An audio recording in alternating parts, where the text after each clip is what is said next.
The elder's voice was no longer calm. It carried the sharpness of memory, as if his tongue itself had been scarred by the taste of ash. The spark. The second expedition proved the dark was not invincible. It faltered when faced with song, with laughter, with stubborn defiance. That was enough for the council to act. The Kalani cried for fleets. The Toruan demanded drums in every prow. The Char sharpened claws until sparks flew. Even the Kor, cynical, sneering, offered ships, if only so they could not be accused of cowardice. And the humans? They said nothing. They simply packed. The opening blows? The first campaign was chaos. Fleets sailed into the black drift with banners high, hulls gleaming, songs roaring. The dark met them not with ships, but with absence. Whole squadrons blinked from sight.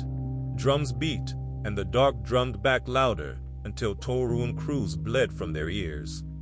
Kalani navigators swore the stars shifted overhead, as though the constellations themselves had moved to confuse them. Itchar regiment charged into shadow, only to find themselves charging each other. The first battle was not victory. It was survival. Half the fleets limped home. But they returned with knowledge. The dark could wound, but it could also bleed. The human answer. The humans responded as they always do, with invention and defiance.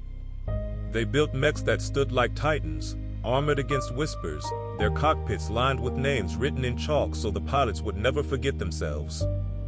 They trained to fight for days without rest, strapping 4 lines into their veins, joking about whose bladder would fail first.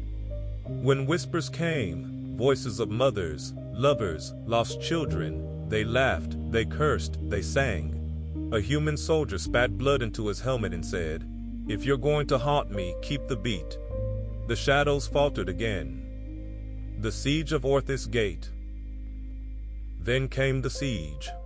The dark did not strike planets. It struck gateways, the choke points of travel.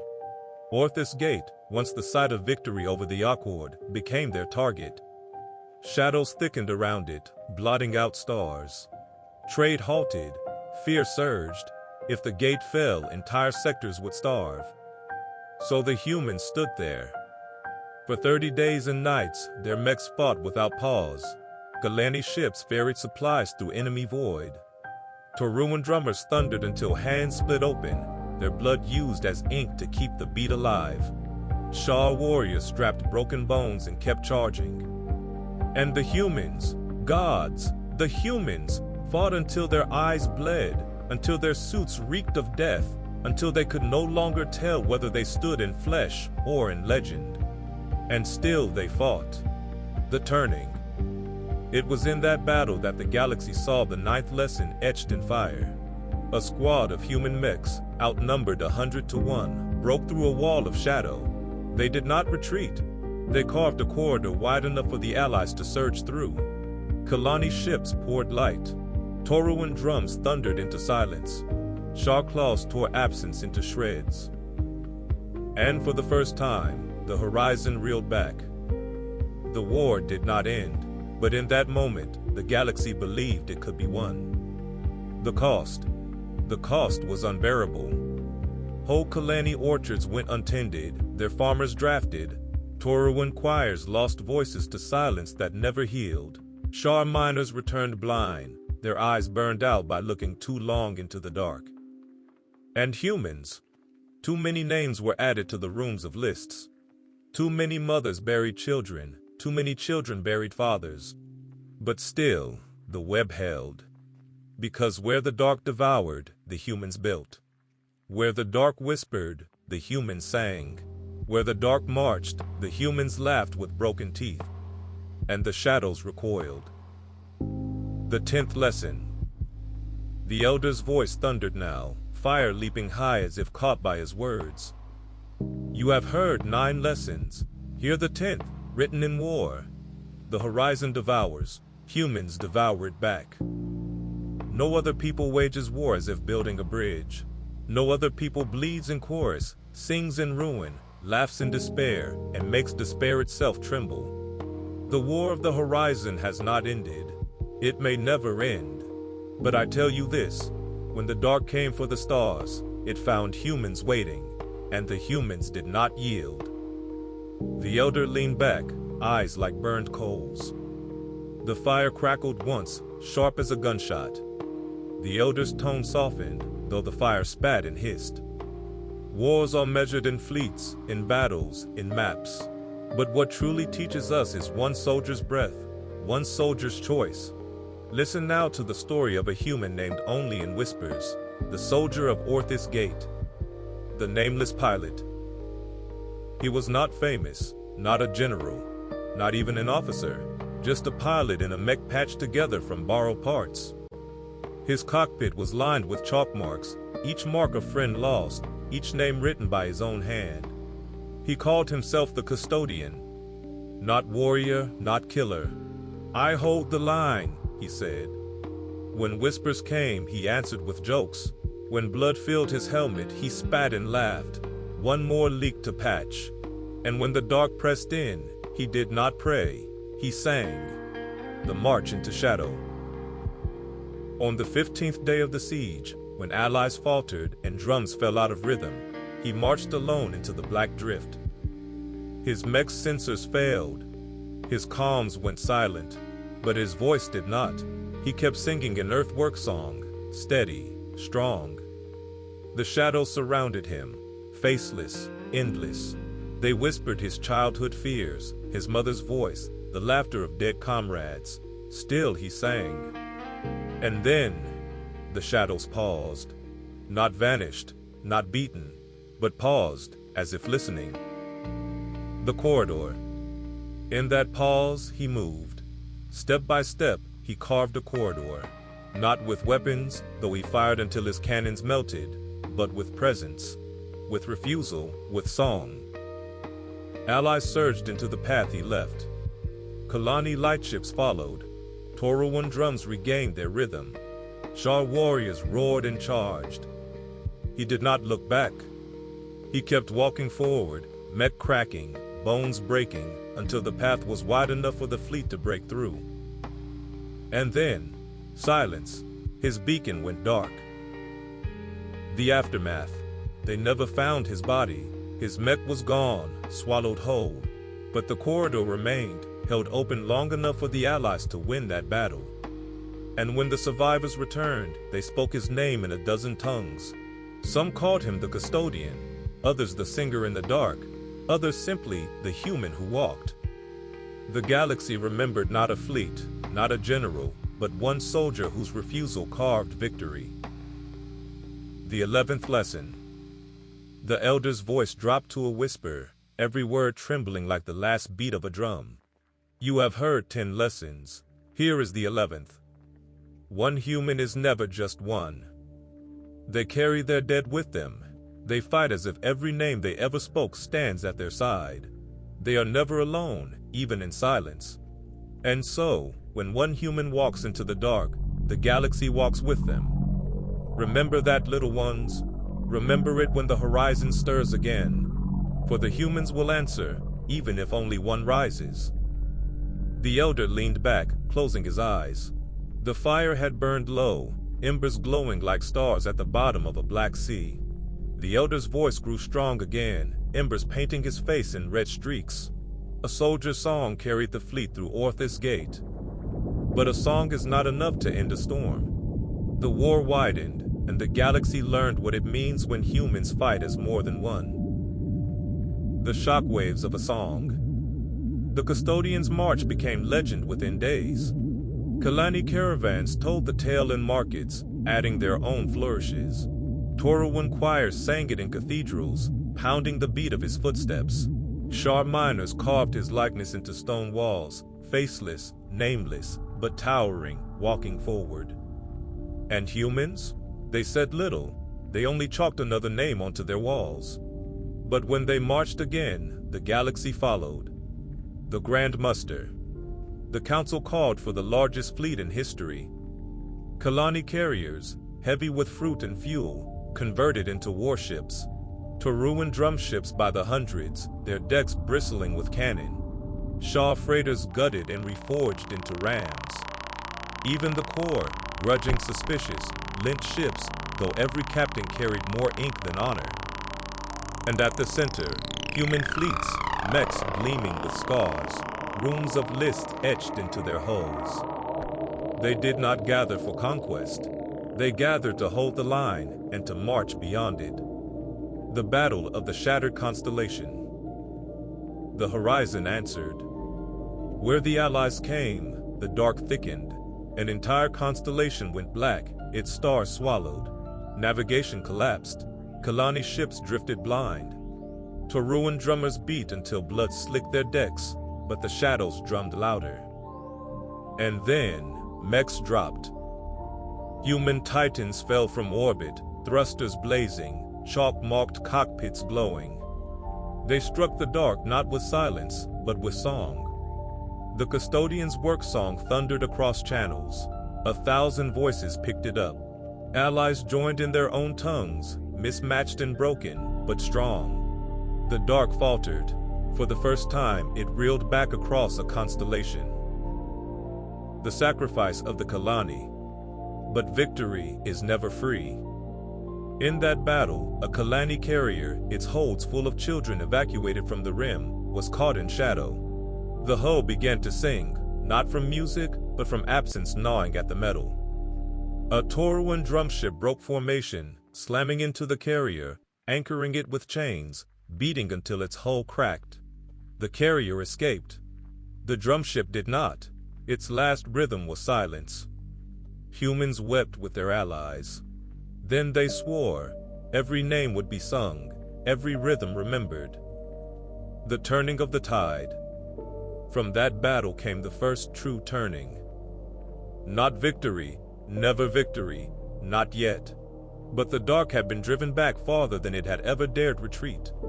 The allies stood in the black and saw stars again, dim, trembling, but alive. And in that moment, the galaxy knew the horizon could bleed. The 12th lesson. The elder's voice thundered with the fire, strong and unyielding. You have heard 11 lessons. Here is the 12th. Humans turn sacrifice into strategy. One voice becomes a chorus. One step becomes a march. One death becomes a tide. This is their terror. This is their gift. Where others see endings, humans see beginnings. And so, when one falls, 1,000 rise. The horizon did not understand this. It still does not. And that is why, though the war rages, we still breathe. The elder leaned back, chest heaving, as if he had marched with them.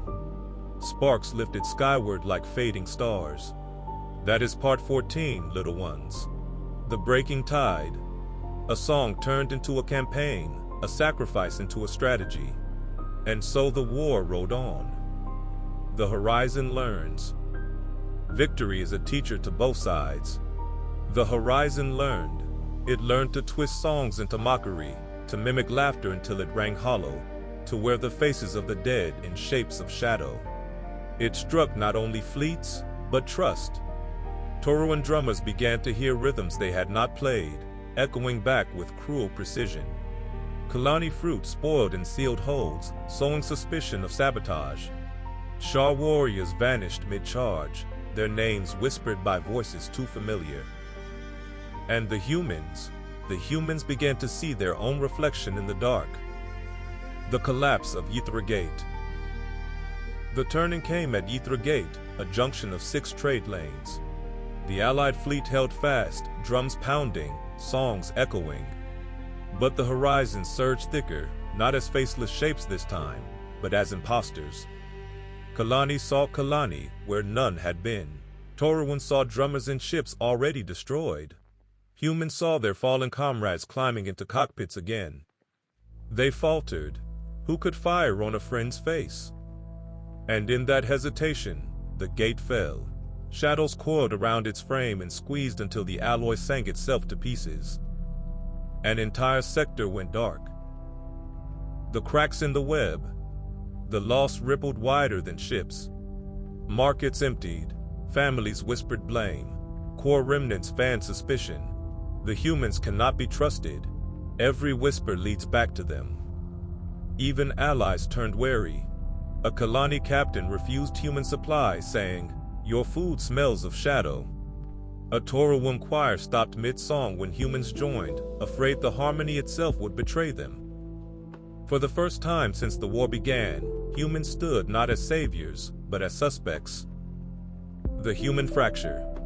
Worse, the humans themselves fractured. Some said, "Fight harder, laugh louder, bleed longer." Others whispered, "Pull back, seal Earth, let the galaxy fend for itself." A mutiny broke out on the carrier Sparrow's hold. One half of the crew swore to march into the drift no matter the cost. The other half locked the gates and demanded return. When allies boarded to mediate, they found the humans at each other's throats, both sides shouting the same word, survival. The Sparrow never sailed again. The Ash Hour. This was the Ash Hour. A time when songs faltered, when drums beat hollow, when miners whispered their roll call names without strength. When humans, who had never stopped, stopped, even for a heartbeat. And in that heartbeat, the galaxy trembled. The 13th lesson. The elder's voice dropped so low the fire nearly swallowed it. "You have heard 12 lessons. Here is the 13th, born in failure. Even humans break, but breaking is not the end. They are not invincible. They bleed, they fracture, they fall silent. But when they break, they learn how to mend. And when they mend, they are harder than before." The horizon thought the Ash Hour was its triumph. It did not yet understand. Ash feeds the next fire. The elder looked away from the fire, his face half in shadow. "That is part 15, little ones. The darkest hour. The gate shattered, the web frayed, the humans doubted even themselves. It seemed the horizon had won. But the story was not finished." The elder straightened, his voice regaining weight, as though even telling of despair gave way to strength. The children leaned forward again, relief flickering in their eyes. The silence after. After Heathrow Gate fell, the galaxy lived in silence. Markets dimmed, drums went quiet, songs died on lips. Humans buried their dead without laughter for the first time in memory. They filled the rooms of lists, ink running down walls, no space left for names. And yet, the silence did not last, for silence is not their nature. The smallest sparks. Rebirth began not in fleets, but in kitchens. A Kalani farmer accepted human bread again, burnt at the edges, yes, but shared freely. A Toruan child beat a drum once, softly, and laughed when a human soldier clapped in rhythm. A Char miner whispered her roll call alone, then found a human at her side, repeating each name with her until her voice steadied. These were sparks, small, fragile, nearly invisible, but sparks feed flame. The rebuilding of trust. The council was slower, suspicion lingered, blame festered. Then a human envoy stood before them, ragged, hollow-eyed, voice frayed, and said, "We failed, not you, not the web, us, and we will not let it happen again." She laid down her sword, her badge, her flag. "If you cannot trust us, bind us, chain us to your fleets, put our ships last in line, but do not close the gates, because if we retreat, the horizon wins without firing." No one spoke for a long time. Then a Kalani elder rose and said, "Chains rust. Trust lasts longer. We will try again." The Forge of Ash. From that day, humans changed. They stopped calling themselves commanders. They called themselves custodians, like the soldier who walked into shadow. They painted mechs not with flags, but with the faces of allies, Toruan drums, Kalani fruit, Shar claws, even core sigils. They marched not as one species, but as the galaxy in miniature. They trained not only their bodies, but their laughter. They practiced singing in disharmony, so whispers could not unravel them. They carved new rooms of lists with space for every ally's names, not just their own. And when they returned to the drift, they carried no illusion of invincibility, only refusal. The Second March. The next campaign was smaller, quieter, but sharper. Mechs dropped not in silence, but in chorus, voices cracked but united. Torun drums pounded, Kalani banners glowed. Shah roars split the void. Humans did not lead, they walked beside. The horizon surged, drumming back. But this time, the galaxy laughed with the humans. A Kalani navigator shouted, "Sing louder, it can't keep the tune." A Toruan drummer bled on the skins and grinned, "Your rhythm is off." And the shadows faltered again, not because humans alone defied, but because the galaxy had learned how. The 14th lesson. The elder's voice rose, strong, clear, alive with fire. "You have heard 13 lessons. Here is the 14th. Ash is not the end. Ash is the soil where humans plant. They break, yes. They shatter, yes. But when they rise with others at their side. They teach laughter after silence, songs after loss, trust after betrayal. They make gardens from graveyards, bridges from wreckage, fire from ash. And the horizon, it does not know what to do with that. It cannot devour what keeps growing back." The elder leaned back, sparks catching in his eyes like tiny stars. "That is part 16, little ones." The ash hour ended, and from it came flame. The humans rose again, not alone, but with us all.